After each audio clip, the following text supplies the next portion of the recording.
bonjour et bienvenue sur France Info. Avec les élections européennes, nous nous posons la question, mais que fait l'Europe?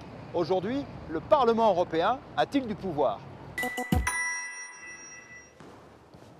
Nous sommes avec Thierry Chopin de l'Institut Jacques Delors. Bonjour. Bonjour. On va commencer par un nombre. Ce nombre, c'est 705. 705, c'est le nombre de députés européens que les citoyens européens vont élire aux prochaines élections. C'est une élection qui a lieu dans un contexte très particulier. Est-ce que vous ne pensez pas que ce Parlement européen, le prochain Parlement européen, sera un Parlement de nationalistes ? Alors que ce contexte électoral soit très particulier, en effet, montée des forces politiques populistes d'un côté, départ d'un État membre, le Royaume-Uni de l'autre. Donc oui, cette situation est très, très singulière. Pour autant, est-ce qu'on doit s'attendre à un Parlement européen qui soit dominé par les nationalistes et les souverainistes? Personnellement, je ne le pense pas. Aujourd'hui, ces forces représentent à peu près 23% de l'hémicycle et a priori, ces forces ne devraient pas augmenter si sensiblement que ça. Vous ne pensez pas qu'ils vont pouvoir faire ce qu'ils souhaitent faire depuis toujours, c'est-à-dire détruire l'Europe de l'intérieur ?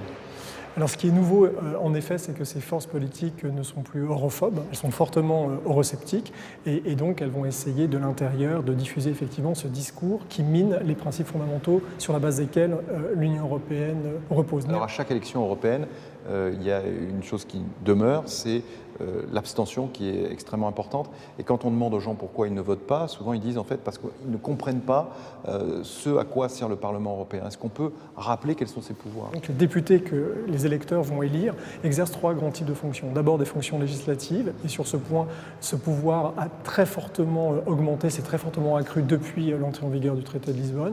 Un deuxième pouvoir, le pouvoir budgétaire. Le Parlement européen vote les dépenses qui sont liées au budget européen. Et puis troisièmement, le Parlement européen exerce un pouvoir de contrôle politique vis-à-vis de la Commission européenne. Est-ce qu'on peut parler de lieu d'influence nationale au Parlement européen? J'imagine évidemment que oui. Et est-ce que la France sait faire par rapport, par exemple, aux Allemands? La France n'a pas toujours bien joué le jeu, sans doute parce que ce qui compte dans notre pays, c'est l'hypertrophie du pouvoir exécutif et qu'on a toujours eu tendance à reléguer au second plan l'importance des institutions parlementaires. En gros, c'est quoi?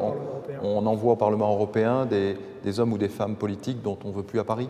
Alors, ça a pu arriver, effectivement. Les élections européennes ont pu être considérées aussi comme une opportunité pour récompenser un cadre méritant de tel ou tel parti politique, effectivement, d'envoyer à Strasbourg et à Bruxelles un recalé du suffrage universel. Ce n'est pas du tout le meilleur moyen de jouer le jeu européen. Est-ce que ça, c'est un mal typiquement français?